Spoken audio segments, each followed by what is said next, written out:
Welcome back to another episode of the Roselyn Omaka Show, and I am with a very special friend, Sara and And what are we going to talk about today? Actually, I know exactly what we're going to talk about, but I want her to tell everyone here because I believe it's very special. It is. It is very, very special. It is a documentary film that I was executive producer on, really focused on refugees and forced migrants coming into America and understanding the misconceptions and better understandings behind how their contributions aid our society. So, yeah. I love it. And can you tell me a little bit more about your background? Because I know you as an actress, and I met you for the BET movie and film, and Yes. I had no idea you were doing all this humanitarian work. Like, what made you even get started with this? Okay, so it's nuts actually because I did this for years and years before I did anything else. Wow. So I actually was in musical theater about 10, 15 years. Okay, and then while I was in theater, I was volunteering on like a weekly basis at United Nations Children's Fund. Which How they did you have even an get that office. gig? How did you get that gig? So, okay, the irony is That's a dream for one people. Day, well, one day I was just, I wanted to help the kids, and I love babies abroad, and I just said, okay, where can I learn how to do that? And I'm like, I really, really want to volunteer with, UNICEF. And much to my surprise, the headquarters for Texas in the South region is Houston. Wow. So it worked out perfectly. So I would just go there 1 to 2 times, sometimes 3, 4 times a week, just depending on how much help they needed. Yeah. And then I would just do just from my heart, just like what I love to do is just see like how I can make an impact. So there was always something different, like festivals to work on, raising funding, raising awareness, understanding, for the vulnerable children. So a lot of it is sanitary water needs, things that we can really, really, something that we take for granted on a regular basis. But this is something that really meant something to me because they're the most beautiful human beings and creatures on this planet. Yeah. and are the innocent, future. and we can learn from them, right? People literally always say this: children are the future, but truly at this time that we're in society, there is an attack on children, I will say. And so I think that's beautiful that you are dedicating all of this time. Now I'm curious though, because when it comes down to all the misconceptions of what we see just in media and whatnot, what are the biggest things that people say about refugees? Because we always hear people talking and on their keyboards, saying the most, doing the most. I have a lot to say that's a really good multi-dimensional question. I know. Number one is that they're not contributing to society, to economics, right? But they are contributing greatly to our economy and helping with welfare programs and Social Security. And that's something that the average American citizen is not well aware of. And they just assume that they come here illegally and they're positioned here and they do not contribute. But really, it's going back into our pockets and they do not receive the same benefit as we do as American citizens. So it's an opportunity to really better understand why they came here, what they're really going through, and how they really are contributing to all of our well-being. Yeah. So that's a huge one. Another one I see all the time with Latin American migrants, for example, is crime rate and drug and yada, yada, yada has gone up significantly, statistically, right, since they come here, which is falsified information as well. If we look at it, supply and demand, right? So we're having infrastructure here where it be the club industry or whatnot, where we're supplying cocaine, okay? So there's a lot of, but because of this, Did you hear that? we're asking, and this is true. It is true. And I will have conversations with people, and the truth of the matter is they're smuggling in, this is illegal to smuggle in humans, number one, human trafficking. Yes. Number two, drugs. So this is completely different than That's forced migrants and seeking asylum for the well-being of their health, their sanity, and their safety. Because there's two different issues that people, Yep. when it comes down to people coming here illegally, built the wall, all this stuff, people are thinking of criminals and everything that the media negative, like they don't paint the most positive picture and it scares people. Right. And so on the positive side, when you're talking about how much these people are benefiting, all of us. Yeah. Are there any examples of the people that you've worked with of the amazing work that they've done to help? Oh my gosh, with Amana Refugee Services. Yeah. And that's who, okay, we actually teamed up with Amana Refugee Services for this documentary. So I'd like to put my focus on them because there's a lot of incredible organizations out there, especially, I talked about UNICEF earlier and then UNHCR. So I was back and forth with UNHCR about this documentary for a bit, and they're just so kind and compassionate. I saw they were very helpful amazing. with the information. They're remarkable. But Amana is actually positioned here in Houston. And they're doing such an incredible job because they're making such an impact. It's one thing when vulnerable populations come into the country and come and they feel like they don't really have resources. They definitely don't have money. They don't have enough clothing off their backs. Some of them don't know English, but they are willing and able and open to learning. And that's what they're desired to do. They are trying because they want good jobs here. They're not lazy. They're the hardest workers I've seen. They want to be safe. Yeah, they want to be safe. They want to be safe. So Amana services and other entities provided by state or whatnot, they help with English classes. They help the vulnerable woman who is, for example, there's plenty of women that cross over with children that do not have a male figure to take care of them. And in this predicament, like you really, really want to help the women feel empowered and learn how they can help themselves and help their children and then give back, right? So and that's a big one. Amana's doing a great job on that and just supporting them therapeutically, mentally, emotionally. There's a lot of different programs that they offer. And do you have an example of some other programs that, because I know when it comes down to learning the language, that's already a big challenge. Right. Whenever I travel and I go to different countries and I'm trying to learn, English is very complicated.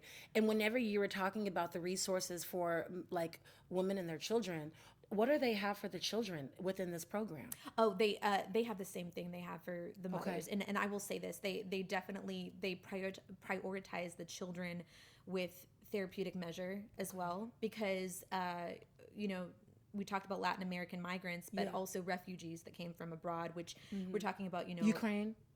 Ukraine, yes. I know people that came. Absolutely. And we're talking about a huge, group of, Syrians, Iraqis. Yes. So we're looking at an Afghan population. So we're looking at a lot of very, very vulnerable children that have witnessed war, have witnessed persecution, have seen their friends be blown up in front of them. If you do watch our documentary, you will hear some very powerful, very emotional stories at the end that left me and my team in emotions. Very, very difficult to listen to, but traumatizing experiences to face, never mind as a child, as an innocent being walking this planet. But and then I just, I've seen a lot firsthand, and even just I went to something for Amana just last week, and you get exposed to a lot of trauma that these kids face, but they definitely do a very good job on helping them integrate into society, get a good education, so putting them into public schools and helping them get the support they need for after school programs. I feel like those kids are gonna kill it. And they're going to excel when they come here. Just because, so I know for myself, I've gone through things. I'm pretty sure you've gone through things. But, when it comes down to, overseas in war, this is not a movie. This is not a movie. Nope. This is real life. And I'm just only imagining, when we always talk about kids are the future and you think about all of that pain and how do you turn that into something within the land of opportunity, as corny as that sounds, I can definitely speak for my family. Coming here, we had wars, we had things that happened. Right. And so what y'all are doing is freaking beautiful. Beautiful. What you're doing is beautiful. Yeah, my job is to have this platform to spread the good news. Remarkable, yeah. But it's you have so many kids now that don't even go through, I don't even want to compare. But I just want to say, when I think about these kids, it's they've gone through so much, but you're truly helping them at a time where it's so critical for their development. Truly critical for their development, where this is the time where it will break these kids into, sadly, depression. Right. God knows what else can come about it. And then on the other hand, I'm thinking of leaders, true leaders, whatever space that they're in, and they can help other people that are going through issues as well. So absolutely. That community, they are literally the beacon of our future. Yeah. These populations and these kids, like they've seen it all, but they know what work means and they know how to overcome. Like you said, Yeah. like growing up over here, it's like yeah, like I might hit a little depression, a little anxiety, chicka, Yeah. and No and one so just blew yeah, up. but, No I'm one's like, oh car my blew up or god, anything like that. it Just puts everything in perspective. Exactly, it puts everything in perspective. And if they can overcome, and they are the most impactful human beings, yes. and the most loving, compassionate. You sit with them and they are not complaining, they are not fussing, they are grateful, and they are happy to be here. And Grateful. those are the kind of Americans that we want in our country. The loving, compassionate, happy to be here Americans. It's not Happy all to about serve. self. Exactly. Happy to serve humanity and serve This is the beautiful. population. Hello to our dedicated healthcare professionals. I'm Roselyn Omaka with Balamle. I understand that navigating Medicare challenges can be daunting. It's intricate, time-consuming, and it often distracts from your primary mission, giving the best care to your patients. And that's why in our partnership with UPL, we're committed to lifting the weight off of your shoulders. UPL is a beacon in the world of Medicare compliance, offering you clarity, peace of mind, and more time with your patients, doing the things that you love to do. Picture a world where compliance challenges no longer hold you back. Imagine focusing solely on delivering better patient care, unhindered by the complexities of Medicare. And what's the highlight? This amazing program is tailored for professionals just like you at absolutely no cost. Let's prioritize patients and simplify healthcare. Experience the blend of Balamle and UPL, and let's make a positive change together.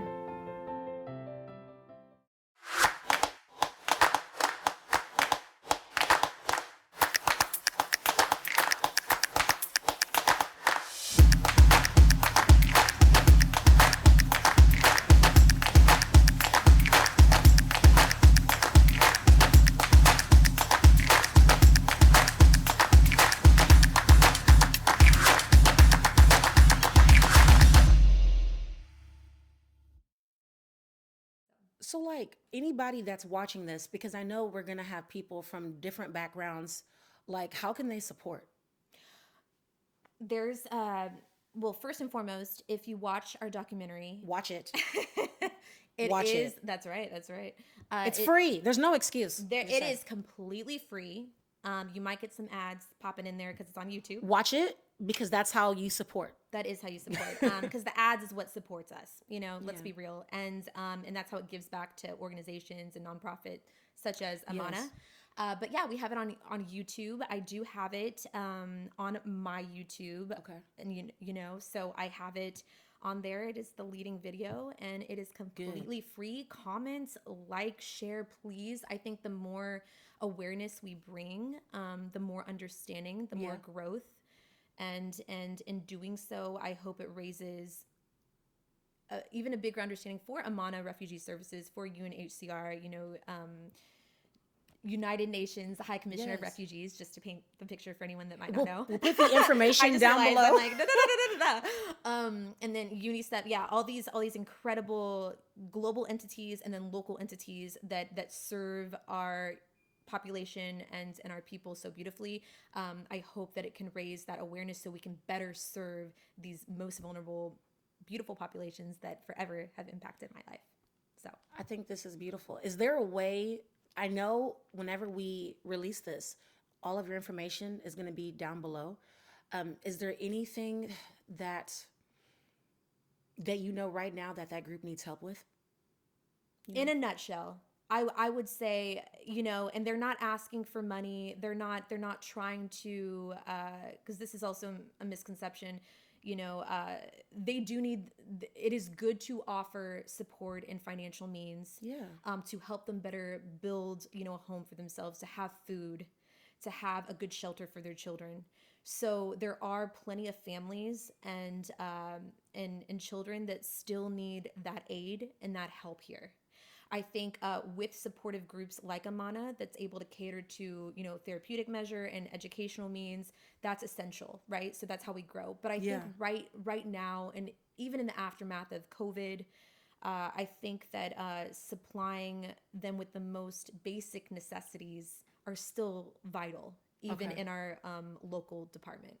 Definitely. I want to put all the information so that way, because like sometimes you can't do anything, and we our money will help. And so if somebody is across the world and they want to help, then I will be putting that information below, because we need more. The more people can help, a little bit goes a very long way. And they're so grateful, and they are so grateful. Like you know, for just a penny, like their gratitude.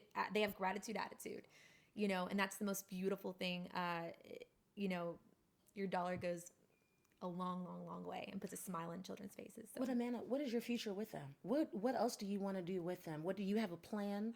I have the CEO, Jita Navolsi, and I have discussed different ideas and avenues to go about maybe doing shorter sequence videos and so on to kind of go in a day in the life of a particular refugee or migrant. So we've thought about doing, but this is all, you know, we're little by little. So let's see. We definitely want to raise awareness, and we want to see how this does in raising awareness, and then where we can go. What does our viewers and audience, what would you like to see? You know, would you like to see us more tap into, you know, African refugees?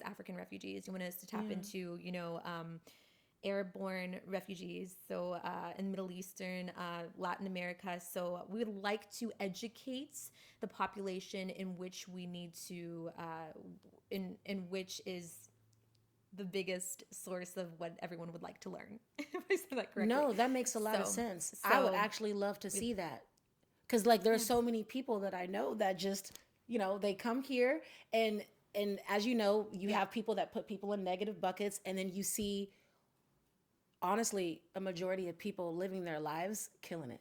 Yeah. Killing it. So those stories really help to, if we can use all this that you're working on and we can spread this awareness to paint that picture, repaint the picture outside of what media wants to blast out there. Right. I think that's beautiful. And I want to see more of it. I'm going to tell you this right now. I want to see more of that. So we're going to change the narrative and like literally, I think you should do it. That's how you do it. You should. And that's what you're doing. Man, thank you. This is cool. Boss babe. Man, I'm excited, and I know this is just the beginning. Yep. This is just the beginning for you. Truly. This is, we're going to keep going. So many lives are going to be impacted, and that's our hope. Low key, the age group of these kids, I can't wait until they're like 21. Me too. And I want them to come back to you years later, and I want to hear all the stories. I just want to see them smile. Oh, no, you're going to see them smile because they won't stop talking to you, and you're going to be able to like witness all the work that you put in throughout all the years. That's literally, I'm not alone because I have an incredible team. I'm seeing it. Like I'm a very good, I see. And I just know that there's going to be so many amazing stories and testimonies. And then what you've done for like the next generation. Yeah. Don't stop. And to me, at the end of the day, it's like not... To me, and I'm so gracious for your thoughtful compliment.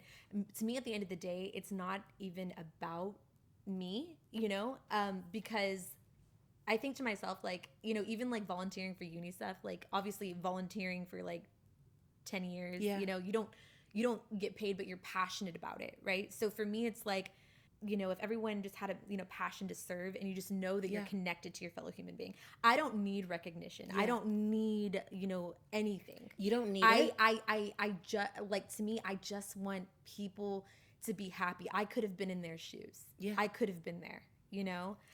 You know, so. I will tell you this. You may feel, and of course you don't want to do this for attention, but like myself, I have more of a personal relationship with you than I do with UNICEF.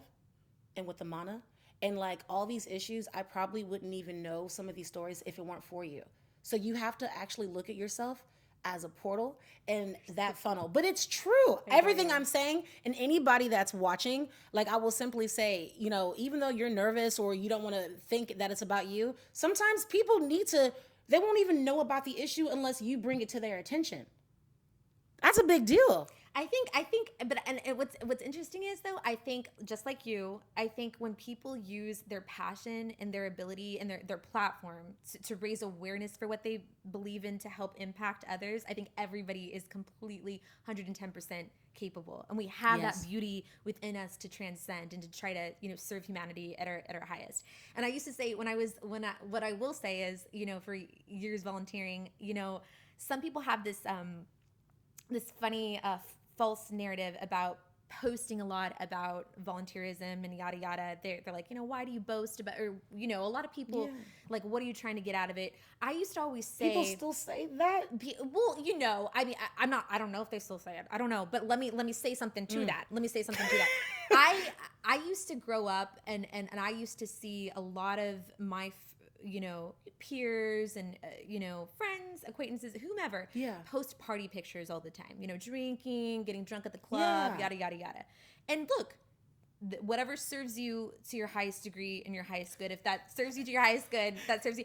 But for me, I'm like, I want the cool thing, to be serving humanity. I want the cool thing. It's not like, oh, I'm so cool, I'm at the club this Saturday night. Like, I want the cool thing. I want to be the change in that direction. Like, oh, it's cool to go hang out with a refugee and see how they're doing today. Oh, it's cool to give back. Oh, it's cool to see how the homeless guy was on the side of the road today. That's cool to me. So to me, it's like, if we can find a way to show that in society, like how freaking cool that is, like, then that's something that I could post about day and night. So. I love it. Y'all need to seriously stay on the lookout and watch and pay attention to all the people that she's going to showcase to y'all, because this is amazing. And so, Amana, UNICEF, we're going to put their information down below. And thank you so much, Sara. Thank you for having us. Thank you. I'm excited for you. I'm excited for you.